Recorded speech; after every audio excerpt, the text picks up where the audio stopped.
বিয়ের পর নতুন 10 বউকে কনকনে ঠান্ডার মধ্যে ছাদে ঘুমাতে হয়, কিন্তু রাত্রিবেলা ঠান্ডা হাওয়ায় তাদের হাড় একেবারে কেঁপে ওঠে। কুন্তল, আমার খুব ঠান্ডা লাগছে, আমি কিছুতেই ছাদে ঘুমাতে পারছি না। বিয়ের পর প্রথম রাতে এরকম ছাদে ঘুমাতে হবে জানলে আমি কোনোদিনও তোমাকে বিয়ে করতাম না। ওরে বাবারে, কি ঠান্ডা, খুব শীত পড়েছে। চুপ করে ঘুমিয়ে পড়ো প্লিজ, কালকে তো আমাকে অফিসে যেতে হবে, তোমাকে সংসারের কাজ করতে হবে, তাই এখন ডিস্টার্ব করো না। আমাদের এলাকার আমরা পাশাপাশি 10 বাড়ি সবসময়তেই ছাদে ঘুমাতে পছন্দ করি। সব লম্বা লম্বা বাড়ি, ছোট ছোট ঘর, তার উপর ঘরে হিটার বসলে আলাদা করে খরচা আছে, তাই তো ছাদে ঘুমানো সব থেকে ভালো। তুমি মনে হয় পাগল হয়ে গেছো, হিটার লাগানোর ভয়ে এরকম ছাদে ঘুমানো যায় না। আরে আমরা ছাদে ঘুমাই বলেই তো মোটা মোটা কম্বল দেওয়া হয়েছে, আর তাছাড়া শীতকালে ঘরের মধ্যে ঘুমালে শীতের অনুভব তো হয় না, তাই ছাদে ঘুমানোই সবচেয়ে শ্রেয়, বুঝেছো? শীতটাকে তো অনুভব করতে হবে। কুন্তলের মতো বাকি 9 বাড়ির ছেলেরাও তাদের বউদের একই কথা বলে, যার ফলে তারা ভীষণই রেগে যায়। এভাবে বিয়ের প্রথম দিন রাত্রিবেলা তাদের 10 বউকে ছাদে ঘুমাতে হয়। বিয়ের পর প্রথম রাতে রাত্রিবেলা ছাদে শুয়ে শুয়ে তারা 10 জনে পুরানো দিনের কথা মনে করতে শুরু করে। আসলে তারা 10 বোন ছিল। তারা যখন বাপের বাড়িতে থাকতো তখন। মা, তোমরা এই শীতের মধ্যে রাস্তায় ঘুমাও কেন বলো তো? আমরা কি ভিখারি নাকি? ঠান্ডার মধ্যে এরকম রাস্তায় মোটেই ঘুমানো যায় না। আমরা 10 বোন লাইন দিয়ে গায়ে কম্বল চাপা দিয়ে রাস্তায় শুয়ে থাকি। কখন কোন গাড়ি চাপা দিয়ে চলে যাবে তখন অকালে প্রাণ হারাবো। মাকে এসব কথা বলে লাভ নেই, কারণ আমাদের বাবা মা এমনিতেই কিপটে। গরমকাল হোক কিংবা শীতকাল, ঘরে আলো জ্বালাতেই চায় না। শীতকালে ঘরে হিটার বসাতে চায় না, বাথরুমে গিজার নেই। এরকম ভাবে শীতকালে থাকা যায় নাকি? এর থেকে ভালো যদি বিয়ে হতো তাহলে খুব সুখে থাকতাম। ঠিক কথাই বলেছিস, বেশ বড়লোক বাড়ির ছেলে দেখে যদি আমরা বিয়ে করে নিতাম তাহলে আমরা শীতকালে আরাম করে হিটারে ঘুমাতে পারতাম, গিজারের জলে স্নান করতে পারতাম, আর শ্বশুর বাড়িতে অনেক রাঁধুনিও থাকতো যারা রান্নাবান্না করে দিত, চাকরেরা বাড়ির কাজও করে দিত। 10 বোন এভাবে ভীষণ পরিমাণে আফসোস করতে থাকে। প্রত্যেক দিনের মতো সেদিনও তাদেরকে কষ্ট করে রাস্তায় কম্বল চাপা দিয়ে ঘুমাতে হয়। এমনকি তাদের 10 বোনের বাবা মায়েরা কখনো তাদের ভালো সোয়েটারও কিনে দেয় না। শীতকাল এমনিতেই অল্প সময়ের জন্য থাকে, তাই গরম জামা কাপড় কিনে তারা টাকা নষ্ট করতে চায় না। একদিন 10 বোন শীতের মধ্যে ঠান্ডায় কাঁপতে কাঁপতে গাড়ি ভাড়া বাঁচানোর জন্য হেঁটে হেঁটে কলেজে যায়। দেখ, ওই পাড়াটা কি সুন্দর দেখতে। আজকে ভাগ্যিস হেঁটে হেঁটে কলেজে যাচ্ছি, না হলে এত সুন্দর পাড়া দেখতেই পেতাম না। উঁচু উঁচু ঘর, 10টা বাড়ি একদম পাশাপাশি। বাড়ির বাইরে আবার কি সুন্দর বাগান আছে। নিশ্চয়ই এই পাড়ার লোকেরা খুব বড়লোক হবে বল? হ্যাঁ, তার বলতে।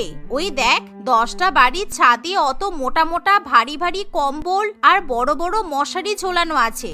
সব মনে হয় রোদে গরম করতে দিয়েছে সবাই, তারপর রাত্রিবেলা আরাম করে ঘরে নিয়ে গিয়ে ঘুমাবে।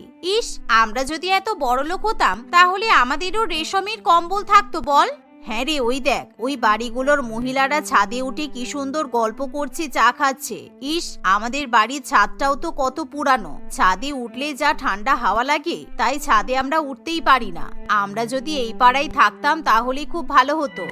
এভাবে সেই ধনী পাড়া দেখে 10 বোনের খুবই হিংসা হয়। আসলে সেই পাড়াটা খুবই ছোট একটা পাড়া ছিল। মাত্র 10টা বাড়ি নিয়ে সেই পাড়াটা গঠিত হয়। কিছুক্ষণ পর তারা সেখান থেকে চলে যায়। এদিকে সেই পাড়ার মহিলা এবং পুরুষেরা ছাদে উঠে নিজেদের মধ্যে গল্প করতে শুরু করে। আমাদের বাড়িগুলো এত কাছাকাছি যে আমাদের সম্পর্ক পুরো আত্মীয়দের মতো, আর এই পাড়াতে আমাদের 10টা বাড়ি ছাড়া অন্য কোনো বাড়িও নেই। তাই আমি ভাবছিলাম এবার শীতকালে আমাদের পাড়ার 10 ছেলের বিয়ে দিয়ে দিলে কেমন হয়। বিপাশা দেবীর কথা অন্যান্য বাড়ির সদস্যরাও মেনে নেয়, তাই তারা নিজেদের ছেলেদের বিয়ে দেবে বলে মেয়ে খুঁজতে শুরু করে। ভাগ্যক্রম বশত রাখি এবং তার 9 বোনেদের জন্যই সেই পাড়ার ছেলেদের বিয়ের সম্বন্ধ আসে। তাদের যখন বিয়ের পাকা কথা হয় তখন রাখি এবং তার বোনেরা পাড়ার মহিলাদের দেখেই চিনতে পারে, কারণ তারা কলেজে যাওয়ার পথে সবসময় সেই মহিলাদেরকে ছাদে বসে গল্প করতে দেখে। তাই তারা সেই মুহূর্তেই সেই পাড়াতে বিয়ে করতে রাজি হয়ে যায়। এই শীতকালে আমরা একেবারে লটারি পেয়ে গেলাম। আমরা মনে মনে যেটা ভাবছিলাম সেটা সত্যি হয়ে গেল। এবার আমরা 10 বোন ওই পাড়ার 10টা বাড়ির বউ হয়ে যাব। তারপর আমাদের জীবনে আর কোনো কষ্ট থাকবে না। এই বছর শীতকালটা আমরা আরাম করে কাটাতে পারবো। বেশ কিছুদিন রাখি এবং তার বোনেরা তাদের হবু স্বামীদের সাথে ঘুরে বেড়ায়। শীতের মধ্যে রেস্টুরেন্টে যায়, সিনেমা দেখতে যায়, পিকনিকও করতে যায়। এমনকি তাদের হবু স্বামীরা তাদের 10 বোনকে মোটা মোটা সোয়েটারও কিনে দেয়। কিন্তু বাড়িতে ফিরে তারা 10 বোন সেই নতুন নতুন সোয়েটারগুলো আলমারির মধ্যে রেখে দেয়। অন্যদিকে বিপাশা দেবী এবং তার পাড়ার লোকজন যখন রাত্রিবেলা ছাদে ঘুমাতে যায় তখন, কুন্তল, হবু বৌমাকে মোটা মোটা সোয়েটার কিনে দিয়েছিস তো? কারণ বিয়ের পর রাত্রিবেলা ওকেও ছাদে ঘুমাতে হবে। মোটা সোয়েটার পরে তার উপর কম্বল চাপা দিয়ে শুলে ওর আর কষ্ট হবে না। হ্যাঁ, আমরা পাড়ার 10 বন্ধু মিলে আমাদের হবু বউদের মোটা মোটা সোয়েটার, মাফলার, টুপি সবকিছু কিনে দিয়েছি। দেখতে দেখতে এভাবেই 2-1 দিন কাটে। এরই মধ্যে 10 বোনের সাথে পাড়ার 10 ছেলের ধুমধাম করে বিয়ে হয়। বিয়ের পর তারা যখন বড় গাড়ি করে শ্বশুর বাড়িতে আসে তখন, এই শোন, আমরা 10 জন আলাদা আলাদা শ্বশুর বাড়িতে চলে যাচ্ছি, তাই আজকে রাতের পর আমরা কিন্তু ফোন করে 10 জন গল্প করব। আমাদের প্রথম রাত কিভাবে কাটলো সেটা নিয়ে অনেক গল্প হবে। আমি তো আজকে গিয়ে আরাম করে নাকে তেল দিয়ে হিটার চালিয়ে কম্বল চাপা দিয়ে ঘুমাবো। ওহ বাবারে বাবা, এই শীতকালে মনে হয় জীবনে প্রথমবারের মতো আরাম করে ঘুমাতে পারবো। আমি আমার বরের সাথে সারা রাত বসে বসে গল্প করব। শীতের মধ্যে রাস্তায় ঘুমানোর জীবন শেষ হয়েছে, তাই এখন শুধু আনন্দ আর আনন্দ। এভাবে 10 বোন আনন্দ করতে করতে শ্বশুর বাড়িতে ঢুকে পড়ে। কিন্তু রাখি যখন সমস্ত নিয়ম কানুন পালন করে ঘরে যায় তখন সে ভীষণই অবাক হয়, কারণ তার ঘর অত্যন্ত ছোট। এমনকি ঘরের মধ্যে শুধুমাত্র একটা চৌকি পাতা থাকে। সেই চৌকির উপর গদি কম্বল কিছুই থাকে না। এমনকি সেই ঘরে হিটারের কোনো চিহ্নও দেখতে পাওয়া যায় না। এ কি কুন্তল, আজকে তো আমাদের বিয়ের প্রথম রাত, তোমার ঘরের এরকম অবস্থা হলো কেন? ঘরে আলো জ্বলছে না, ঘুটঘুটে অন্ধকার, একটা মাত্র চৌকি পাতা, জানালাগুলো খোলা, ফুল দিয়ে সাজানো হয়নি। এরকম করে প্রথম রাত কাটানো যায় নাকি? আমরা তো এই ঘরে আমাদের প্রথম রাত্রি কাটাবো না, আমরা ছাদে গিয়ে আমাদের প্রথম রাত কাটাবো। ছাদে বিছানা পেতে কম্বল দিয়ে ফুল দিয়ে সুন্দর করে আমাদের খাট সাজানো হয়েছে। চলো ছাদে ঘুমাতে চলো, সবাই অপেক্ষা করছে। কুন্তলের কথা শুনে রাখি ভীষণই ভয় পেয়ে যায়, কারণ সে ভাবতেও পারেনি বাপের বাড়ি থেকে পালিয়ে এসে তাকে এরকম একটা অস্বস্তিকর অবস্থায় পড়তে হবে। অন্যদিকে দীপিকা যখন রাত্রিবেলা ঘরে যায় তখন সে দেখে যে তার শ্বশুর বাড়ির সব আত্মীয় স্বজন, বাচ্চা কাচ্চা তাদের ঘরে মাটিতে বিছানা করে লাইন দিয়ে শুয়ে আছে। রেলওয়ে স্টেশনের মতো ঘরের অবস্থা দেখে তারা খুব ভয় পেয়ে যায়। এ কি, এটা তো একটা ফাঁকা হল ঘর। বাইরে থেকে দেখলে মনে হয় এই বাড়ির ভেতরটা অনেক সুন্দর, কিন্তু বাড়ির মধ্যে একটা ঘরেও খাট বিছানা কিছুই নেই। আমি আমার ঘরে আসতে গিয়ে যে কটা ঘর দেখলাম সব কটা ঘর পুরো ফাঁকা হয়ে পড়ে আছে। আর এখানে সবাই লাইন দিয়ে কম্বল চাপা দিয়ে ঘুমাচ্ছে কেন? আমি আপনার ছেলে কোথায় থাকবো? কেন, তুমি আর আমার ছেলে ছাদে থাকবে? আসলে আমাদের সব খাট ছাদের উপরে বসানো আছে। আমরা শীতকালে রাত্রিবেলা ছাদেই ঘুমাই, ওখানেই তোমাদের বিছানা করা হয়েছে। তুমি ছাদে চলে যাও। কি, ছাদে গিয়ে ঘুমাবো? তাহলে তো ঠান্ডায় মরে যাব। আমরা তো শীতে সেরকম পোশাকও আনিনি, ভাবলাম হয়তো হিটার চালিয়ে আরাম করে থাকতে পারবো। হ্যাঁ, ছাদে গিয়েই ঘুমাবে। কেন, বিয়ের আগে আমাদের পাড়ার ছেলেরা তোমাদের 10 বোনকে তো মোটা মোটা সোয়েটার, মাফলার সবই কিনে দিয়েছে, সেগুলো নিয়ে আসনি কেন? ছাদে ঘুমাতে হবে বলেই তো তোমাদেরকে ওগুলো কিনে দেওয়া হয়েছে। আমাদের কোনো বাড়িতে হিটার নেই, ওইসব কৃত্রিম উপায়ে আমরা ঘর গরম করতে পছন্দ করি না। সবাই মিলে এরকম কথা বললে তারা 10 বোন ভীষণই বিরক্ত হয়ে ওঠে। কিন্তু তারা বাধ্য হয়ে 10 বোন যে যার শ্বশুর বাড়ির ছাদের উপর উঠে যায়। তারা দেখে যে প্রত্যেকটা ছাদে একটা একটা করে খাট রাখা আছে, তবে ছাদে ঠান্ডা ঠান্ডা হাওয়া বইতে থাকে, তাই তারা সেখানে এক মুহূর্ত দাঁড়াতে পারে না। কিরে দিদি, তুই যে বললি বিয়ের পর আমরা আরাম করে থাকতে পারবো, তাই তাড়াতাড়ি বিয়ে করে নেওয়াই ভালো। তুই এমন করে আমাদেরকে বোঝালি, আমরাও বিয়ে করতে রাজি হয়ে গেলাম। কিন্তু বিয়ে করার পর প্রথম রাত যে এভাবে ছাদে কাটাতে হবে তা তো জীবনে ভাবতে পারিনি। প্রথম রাতে কিছুতেই তাদের ঘুম আসতে চায় না। তারা 10 বোন কোনো মতে ঠান্ডায় কাঁপতে কাঁপতে প্রথম রাত কাটিয়ে দেয়। পরের দিন সকালবেলা তাদেরকে আবার নিচে নেমে সংসারের সমস্ত কাজ করতে হয়। রান্না বান্না থেকে শুরু করে ঠান্ডার মধ্যে বাসন ধোয়া, জামা কাপড় কাচা, ঘরবাড়ি পরিষ্কার করা ইত্যাদি। এভাবেই তাদের সারাটা দিন কেটে যায়। আমরা 10 বোন খুব বিপদে পড়ে গেছি। এই 10 বাড়ির পাড়াটা বাইরে থেকে দেখতে যতটা সুন্দর, ভেতর থেকে ততটাই ফালতু। কি করে এখান থেকে বাঁচবো কি জানি। আজকেও রাত্রিবেলা আমাদের ছাদে ঘুমাতে হবে। কিন্তু সেদিন তারা 10 বোন রাত্রিবেলা ছাদে ঘুমানোর হাত থেকে বাঁচার জন্য একটা পরিকল্পনা করে। তারা ভালো করেই জানি তাদের শাশুড়ি মায়েরা আলমারির চাবি তাদের বিছানার তলায় রেখে ঘুমায়। তাই সেদিন রাত্রিবেলা যখন 10 জন শাশুড়ি মা কম্বল চাপা দিয়ে নাক ডেকে ঘুমায়, তখন 10 বোন লুকিয়ে লুকিয়ে সেই চাবিগুলো চুরি করে নেয়। তারা চুপি চুপি গায়ে কম্বল মুড়ি দিয়ে শাশুড়ি মায়েদের ঘরে নেমে আসে।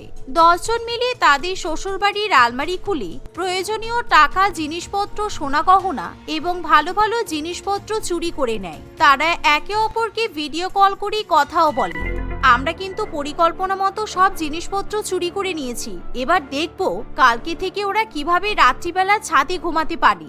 সকালবেলা শাশুড়ি মায়েরা যখন ঘুম থেকে উঠে যে যার ঘরে যায়, তখন তারা নিজেদের আলমারিগুলো ফাঁকা দেখে একেবারে ভয়ে আটকে ওঠে, কারণ আলমারিগুলোতে সোনা গহনা, টাকা পয়সা কিছুই থাকে না।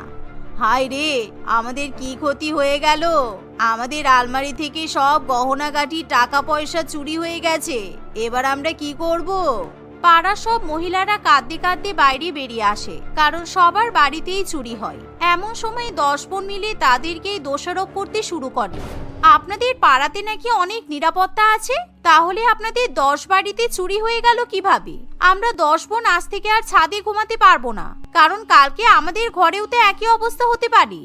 আমি তো আগে থেকেই জানতাম এরকম রাত্রিবেলা বেপরোয়া হয়ে ছাদে ঘুমালে চুরি হয়, তাই আমরা 10 বোন আমাদের গহনাগাটি সমস্ত কিছু গায়ে পরে রাত্রিবেলা ছাদে ঘুমাতে গিয়েছিলাম, তাই আমাদের কিছুই চুরি হয়নি। শুধুমাত্র আমাদের শাশুড়ি মায়েদের আলমারিতেই ডাকাতি হয়েছে। আজকে রাত্রিবেলা আমরা 10 বোন আর ঠান্ডায় ছাদে গিয়ে ঘুমাতে পারবো না, আমরা যে যার ঘরেই ঘুমাবো। তাদের শাশুড়ি মায়েরা কোনো কথার উত্তর দিতে পারে না। সেদিন রাত্রিবেলা 10 বোন নিজেদের ঘরে গিয়ে ঘুমায়, এমনকি তাদের পরিবারের লোকেরাও ভয়ে চোটে আর ছাদে ঘুমানোর সাহস পায় না। তারাও নিজের নিজের ঘরে ঘুমাতে বাধ্য হয়। রতন তার পছন্দের মেয়ে প্রিয়াকে বিয়ে করে বাড়িতে নিয়ে আসে। নাও ঠাকুমা, তোমার নাত বৌমাকে আমি নিয়ে চলে এসেছি। এবার তুমি খুশি তো?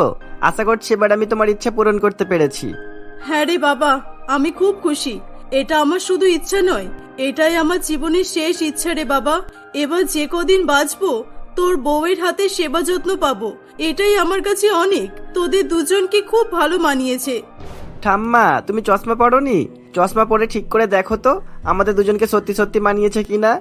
চুপ কর বেয়াদব। এই নাও বৌমা, আমার তরফ থেকে এই নেকলেসটা তোমার জন্য। এটা আমার জন্য? সত্যি আমার জন্য? মানে এটা কি পুরোপুরি দিচ্ছেন, নাকি আবার পরে নিয়ে নেবেন? পরে আবার নিয়ে নেব কেন?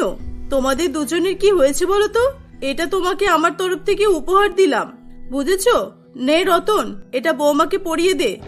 না না, আমাকে পরাতে হবে না, আমি তো অলরেডি একটা নেকলেস পরেই আছি। এটা আমি পরে পরবো, কালকে পরবো, ঠিক আছে? এখন তো আমি থাকবোই এখানে। প্রিয়ার কথাগুলো ঠাকুমার কাছে খুবই অদ্ভুত মনে হয়। ঠাকুমার কিছু বলার আগেই রতন বলে, বুঝেছি তুমি আমার উপর এখনো রাগ করে আছো।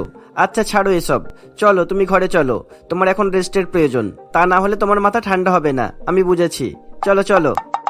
এই বলে রতন প্রিয়াকে তার ঘরে নিয়ে চলে যায়। তুমি তো দেখছি খুব বাজে, তুমি ওরকম ভাবে কথা বলছিলে কেন? আর একটু হলেই তোমার ঠাকুমার হার্ট অ্যাটাক হয়ে যেত। তুমি এখানে আমার হেল্প করার জন্য এসেছো নাকি আমাকে ফাঁসানোর জন্য, বলো তো? কারোর জন্য নয়, আমি এখানে শুধুমাত্র আমার স্বার্থে এসেছি, শুধুমাত্র আমার জন্য, আমার ভালোর জন্য, ওকে? আর এমনিও আমি এমন কিছু বলিনি যে তুমি কেস খাবে। ঠিক আছে, এবার আস্তে কথা বলো, ঠাকুমা শুনতে পাবে তো। অনেক রাত হয়েছে, তুমি এবার ঘুমিয়ে পড়ো। কি, আমি তোমার সঙ্গে ঘুমাবো? তুমি তো দেখছি খুব চালাক। আমাকে 4 দিনের জন্য বিয়ের নাটক করতে এখানে নিয়ে এলে, আর তুমি সুযোগের ব্যবহার করতে চাইছো। 4 দিন শুধুমাত্র ঠাকুমার বৌমা সাজতে পারবো, তোমার বউ সাজতে পারবো না। আর আমাদের এটাই কথা হয়েছিল। হ্যাঁ আমি জানি এই কথাটাই হয়েছিল, কিন্তু ঠাকুমা তো জানে আমাদের বিয়ে হয়ে গেছে। বিয়ের পর হাজবেন্ড ওয়াইফ একই রুমে থাকবে, এটাই তো স্বাভাবিক। এখন যদি আমি বাইরে ঘুমাই কিংবা তুমি যদি বাইরে ঘুমাও, ঠাকুমা তো সন্দেহ করবে। ঠাম্মা এই ব্যাপারটাকে সহজভাবে নিতে পারবে না। তুমি প্লিজ একটাবার ব্যাপারটা বোঝো। না, কিছুতেই না, আমি তোমাকে বিশ্বাস করি না, ওকে? তাদের সব কথা রতনের ঠাকুমা জানালার কাছে দাঁড়িয়ে দাঁড়িয়ে শুনছিল। রতন, এসব আমি কি শুনলাম? তুই এই মেয়েকে বিয়ে করিসনি? এই মেয়েটা এখানে 4 দিনের জন্য এসেছে। তুই আমাকে এত বড় আঘাত দিতে পারলি বাবা? মরার আগে একটা শেষ ইচ্ছা তোকে পূরণ করতে বললাম, আর তুই এটুকুও করতে পারলি না বাবা? ঠাম্মা, তুমি রাগ করো না, আমি ইচ্ছা করে কিছু করিনি, আমি এগুলো করতে বাধ্য হয়েছি, বিশ্বাস করো। তুমি একটাবার আমাদের সব কথা শোনো। আমি তোমার মনে আঘাত দিতে চাইনি, আসলে আমি আর কোনো উপায় খুঁজে পাইনি। আচ্ছা তাই নাকি? কি কারণ ছিল এসব করার আমাকে বল তাহলে, আমিও দেখি আমার নাতি এত বড় ছক সাজালো কিভাবে। রতন তার ঠাকুমাকে আসল ঘটনা বলতে শুরু করে। রতন যখন মাত্র 1 বছরের ছিল তখন তার বাবা মা একটা রোড অ্যাক্সিডেন্টে মারা গিয়েছিল। 1 বছর বয়স থেকে রতনের ঠাকুমাই তাকে কোলে পিঠে করে মানুষ করেছে। শুধু তাই নয়, রতনকে উচ্চশিক্ষায় শিক্ষিত করার জন্য সেই রতনকে বিদেশে পড়াশোনা করতে পাঠিয়েছিল। রতন বিদেশে একটা খুব ভালো চাকরিও পেয়েছিল, কিন্তু শুধুমাত্র ঠাকুমার কথা ভেবে তাকে বাড়িতে ফিরে আসতে হয়েছিল। তুমি কোনো চিন্তা করো না ঠাকুমা, আমি কালকেই দেশে ফিরে আসছি। এবার তুমি খুশি তো? হ্যাঁ, আমার একমাত্র নাতি আমার কাছে ফিরে আসছে, এর চেয়ে খুশির খবর কি হতে পারে। তবে তুই একা একা আসতে পারবি তো বাবা? অনেক বছর পর দেশে ফিরবি, রাস্তাঘাট সব মনে আছে তো, নাকি ভুলে গেছিস? মাত্র 7 বছর বিদেশে ছিলাম, তার মানে এই নয় যে আমি সব ভুলে গেছি। তুমি চিন্তা করো না, আমি ঠিক বাড়ি চলে আসব। তোমার শরীর তো অসুস্থ, তাই তোমাকে শুধু শুধু এয়ারপোর্টে আসতে হবে না। না না, আমি তো যেতে পারবো না, তবে আমি তোর বন্ধু সুজয়কে এয়ারপোর্টে পাঠাবো, তুই ওর সঙ্গেই বাড়ি আসবি। পরের দিন লতিকা দেবী রতনের বন্ধু সুজয়কে এয়ারপোর্টে পাঠিয়ে দেয়। সুজয় এয়ারপোর্টে গাড়ি নিয়ে দাঁড়িয়ে থাকে। দুই বন্ধু অনেকদিন পর দেখা হওয়ায় খুবই খুশি হয়। চল চল ভাই, এবার বাড়ি চল। কত বছর ঠাকুমাকে দেখিনি, যতক্ষণ না ঠাকুমাকে দেখছি আমার শান্তি নেই। চল তুই গাড়ি চালা, আমি খুব টায়ার্ড, আমি পেছনে বসে ঘুমাতে ঘুমাতে যাব। এই বলে রতন গাড়ির পেছনের সিটে বসে পড়ে। সুজয়ও গাড়ি চালাবে বলে গাড়িতে বসে, কিন্তু ঠিক সেই সময় হঠাৎ করে প্রিয়া নামে একটি অচেনা মেয়ে গাড়িতে উঠে রতনের পাশে বসে পড়ে। রতন অবাক হয়ে তার দিকে তাকিয়ে থাকে। এই যে, হা করে কি দেখছেন? একটু চেপে বসুন, আমাকে ভালো করে বসতে দিন। এমন করছেন যেন মেয়ে দেখেননি কোনোদিনও। মেয়ে দেখতেই হা করে তাকিয়ে আছে, একদম আমার গায়ে ঘেঁষবেন না বলে দিলাম। কিন্তু আপনি কে? আমি তো আপনাকে চিনলাম না। আমি কে সেটা আপনাকে বলতে যাব কেন? অদ্ভুত ব্যাপার তো। আমার সঙ্গে ফালতু ফালতু গেজানোর চেষ্টা করবেন না। ট্যাক্সিতে উঠেছেন, ভদ্রতা বজায় রেখে চলুন। আমরা দুজনে কো প্যাসেঞ্জার, তাই একজন আননোন মানুষের মতোই বিহেভিয়ার করুন। এই যে ড্রাইভার, গাড়ি চালান। ড্রাইভার? ট্যাক্সি? ম্যাডাম, আপনার কোথাও ভুল হচ্ছে, এটা কোনো ট্যাক্সি নয়, এটা আমার বন্ধুর পার্সোনাল কার। কি? এটা ট্যাক্সি নয়? এ বাবা, আমি ভুল করে ট্যাক্সি মনে করে উঠে পড়েছি, আসলে তাড়াহুড়ো করতে গিয়ে। আপনি কিছু মনে করবেন না প্লিজ, আমি সামনেই নামবো, আমাকে একটু লিফট দেবেন? হ্যাঁ হ্যাঁ নিশ্চয়ই, আপনি বসুন না। না একদম না, আমার পাশে বসতে তো একটু আগেই আপনার অসুবিধা হচ্ছিল, এখন আমার কাছেই লিফট চাইছেন? যান, নেমে যান আমার গাড়ি থেকে। হ্যাঁ হ্যাঁ যাচ্ছি, ফালতু ছেলে একটা। হাহ। এই বলে প্রিয়া গাড়ি থেকে নেমে পড়ে। ভাই, মেয়েটাকে তাড়ালি কেন? কত সুন্দর দেখতে ছিল ভাই, তোর সঙ্গে কিন্তু দারুণ মানাচ্ছিল। এরকম একটা মেয়ে যদি আমার বৌদি হতো না ভাই, দারুণ হতো। কিন্তু তোর ঠাকুমা বলছিল তোর বিয়ে দেবে, এই মেয়েটার সঙ্গে কথা বলবো নাকি? ধুর, তুই ঠাকুমার কথা ছাড়তো। এখন আমার জীবনের একটাই উদ্দেশ্য, আমার বাবার পুরানো বিজনেসটা আবার নতুন করে শুরু করা। এত বছর দেশে ছিলাম না, জানি না আমাদের ম্যানেজার বিজনেসের কি অবস্থা করেছে। চল চল বাড়ি চল এবার। এই বলে দুই বন্ধু বাড়ি ফিরে আসে। অনেক বছর পর রতনকে দেখে তার ঠাকুমা কান্নাকাটি শুরু করে। রতন তার ঠাকুমাকে খুবই ভালোবাসতো। এই পৃথিবীতে তার ঠাকুমা ছাড়া তার আর কেউ ছিল না। আজকে রতন যা কিছু, তার সবই ঠাকুমার জন্য সম্ভব হয়েছে। সেদিনটা ঠাকুমার সঙ্গে গল্প করতে করতে রতনের সময় কেটে যায়। পরের দিন রতন তার বাবার অফিসে যায়। সেখানে গিয়ে রতন অফিসের সমস্ত এমপ্লয়ীদের সঙ্গে আলাপ করতে থাকে। সে ঘুরে ঘুরে সবকিছুর খোঁজ খবর নিচ্ছিল। ঠিক সেই সময় প্রিয়া তাড়াহুড়ো করে অফিসে আসছিল। আসলে প্রিয়া ওই অফিসেরই একজন এমপ্লয়ি ছিল। ভুল করে প্রিয়া রতনকে ধাক্কা মেরে দেয়। আরে, দেখতে পাচ্ছ না অন্ধ নাকি, বেয়াদব ছেলে? রতন পেছন ঘুরতেই তারা দুজনে একে অপরকে দেখে অবাক হয়ে যায়। এ কি, তুমি এখানে? তুমি কি করছো এখানে? তুমি কি আমাকে ফলো করছো? আমি এখানে কি করছি সেটা তোমাকে বলবো কেন? তুমি এখানে কি করছো সেটা আগে শুনি। এটা আমার অফিস, আমি আমার অফিসে থাকবো না তো কোথায় থাকবো? তুমি নিশ্চয়ই এখানে ইন্টারভিউ দিতে এসেছো। আচ্ছা, এটা তোমার অফিস? এনিওয়ে, এটা আমার অফিস, ওকে? আমার নাম মিস্টার রতন চৌধুরী। স্যার আপনি? স্যার আমাকে ক্ষমা করবেন, আমি আপনাকে চিনতে পারিনি। স্যার প্লিজ আমাকে ক্ষমা করে দিন। না, কিছুতেই না। তোমার মতো বিয়াদব মেয়েকে আমি আমার কোম্পানি থেকেই বের করে দেব। যাও, বেরিয়ে যাও এখান থেকে। না না, ক্ষমা করবেন স্যার, কাজ থেকে বার করবেন না আমাকে। রতন কোনো কথা না শুনে প্রিয়াকে চাকরি থেকে বের করে দেয়। প্রিয়া মন খারাপ করে সেখান থেকে চলে যায়। সেদিনের পর থেকে প্রিয়া নানান জায়গায় চাকরির সন্ধান করতে থাকে, কিন্তু সে কোথাও চাকরি পায় না। সেই জন্য প্রিয়া রোজ রোজ রতনের অফিসে আসতো এবং রতনের কাছে হাত জোড় করে চাকরির জন্য অনুরোধ করত। আসলে মেয়েদের প্রতি রতনের তেমন কোনো মায়াদয়া ছিল না, তাই সে বারে বারে প্রিয়াকে ফিরিয়ে দিত। নাছোড়বান্দা প্রিয়া চাকরির জন্য প্রত্যেক দিন রতনের অফিসে এবং বাড়িতে যাওয়া আসা করত। বেশ কয়েকবার প্রিয়াকে রতনের ঠাকুমা দেখতে পায়। প্রিয়াকে দেখে ঠাকুমার খুবই পছন্দ হয়েছিল। একদিন সে সুজয়কে জিজ্ঞাসা করে, এই সুজয়, ওই মেয়েটা কে বলতো? আমি মেয়েটাকে অনেকবার আমাদের বাড়িতে আসতে দেখেছি, কয়েকবার অফিসেও দেখেছি। ব্যাপারটা কি? ব্যাপারটাকে তুমি বুঝতে পারছো না ঠাকুমা? ওদের দুজনের মধ্যে চক্কর চলছে। ওটা তোমার হবু নাত বৌমা, কিন্তু রতন কিছুতেই যে মেয়েটাকে বিয়ে করতে চাইছে না। কত করে বোঝালাম মেয়েটা খুবই ভালো, তুই বিয়ে করে নে। আমার কথা তো শুনছেই না। তুমি বললে হয়তো রতন রাজি হয়ে যেতে পারে। বুঝলাম, ঠিক আছে, আমি দেখছি কি করা যায়। রাত্রিবেলা রতন বাড়িতে এলে ঠাকুমা বলে, রতন, এত বড় সত্যি কথা আমার থেকে লুকাতে পারলি? প্রিয়াকে যখন তোর এতই পছন্দ, তুই ওকে বিয়ে করে নে বাবা। আমার হাতে বেশি সময় নেই, আমি তোর বিয়েটা দেখে যেতে চাই। কি? প্রিয়াকে আমার পছন্দ আমি কখন বললাম? ওই মেয়েকে আমি কিছুতেই বিয়ে করব না। আর তাছাড়া তোমার হাতে সময় নেই মানে কি বলতে চাইছো তুমি? আমার ব্লাড ক্যান্সার লাস্ট স্টেজ চলছে। আমি তোকে এটা কোনোদিনই জানতে দিইনি, কিন্তু ডাক্তার সময় দিয়ে দিয়েছে। আমার হাতে আর দিন চারেক সময় আছে। তুই আমার শেষ ইচ্ছাটা পূরণ কর বাবা।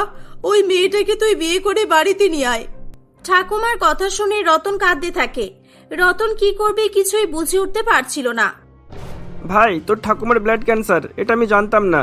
আমি একটু মজা করেই বলেছিলাম যে ওই মেয়েটার সঙ্গে চক্কর চলছে, কিন্তু তোর ঠাকুমা যে সিরিয়াস হয়ে যাবে আমি ভাবতেও পারিনি। আমার জন্য যেহেতু এই সমস্যাটার সৃষ্টি হয়েছে, আমি এই সমস্যার সমাধান বের করবই। সুজয় প্রিয়ার কাছে যায়। তুমি চাকরি চাও তাই তো? আমি তোমাকে চাকরি দেব, কিন্তু তার বদলে তোমাকে একটা কাজ করতে হবে। আমার বন্ধু রতনকে 4 দিনের জন্য বিয়ে করতে হবে। 4 দিনের জন্য রতনের বউ সাজার নাটক করতে হবে। কি পারবে?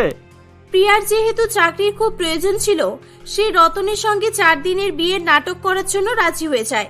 রতন এমন পরিস্থিতিতে ঠাকুমার শেষ ইচ্ছা পূরণ করার জন্য প্রিয়াকে বিয়ে করে বাড়িতে নিয়ে এসেছিল। সবটা জানার পর ঠাকুমা বলে, তোরা বিয়েটাকে ছেলে খেলা মনে করিস? বিয়ে একদিনের জন্য, 2 দিনের জন্য, 4 দিনের জন্য হয় না। বিয়ে এমন একটা পবিত্র সম্পর্ক যেখানে স্বামী স্ত্রী সারা জীবন একে অপরের সুখ দুঃখে পাশে থাকে। এই দিনটা দেখার আগে আমি মরে কেন গেলাম না? তুই তো আমাকে সত্যি কথাটা বলে দিতে পারতিস বাবা, তাতে আমার মৃত্যু হলেও হতো। ঠাকুমা, আমাকে ক্ষমা করে দাও। আমি শুধুমাত্র তোমার কথা ভেবে এসব করেছি। আমাকে ক্ষমা করো। ঠাকুমা, আমাকে ক্ষমা করে দিন। আমাদের এরকম করা উচিত হয়নি। ক্ষমা করতে পারি, কিন্তু তার জন্য তোমাদেরকে সত্যি সত্যি বিয়ে করতে হবে। আমার কাছে সময় খুবই কম। ঠাকুমার কথা শুনে সুজয় এবং প্রিয়া দুজনেই একে অপরকে বিয়ে করার জন্য রাজি হয়ে যায়। আসলে এই কদিনে তারা কবে যে একে অপরকে পছন্দ করে ফেলেছিল তারা সেটা বুঝতেও পারেনি। ঠাকুমার শেষ ইচ্ছা পূরণ করতে প্রিয়া ও সুজয় সত্যি সত্যি বিয়ে করে। প্রিয়া ঠাকুমার সেবা যত্ন করতে থাকে। উপরবালার কৃপায় ঠাকুমার আয়ু বেড়ে যায়। তারা সবাই মিলে সুখে শান্তিতে বসবাস করতে থাকে।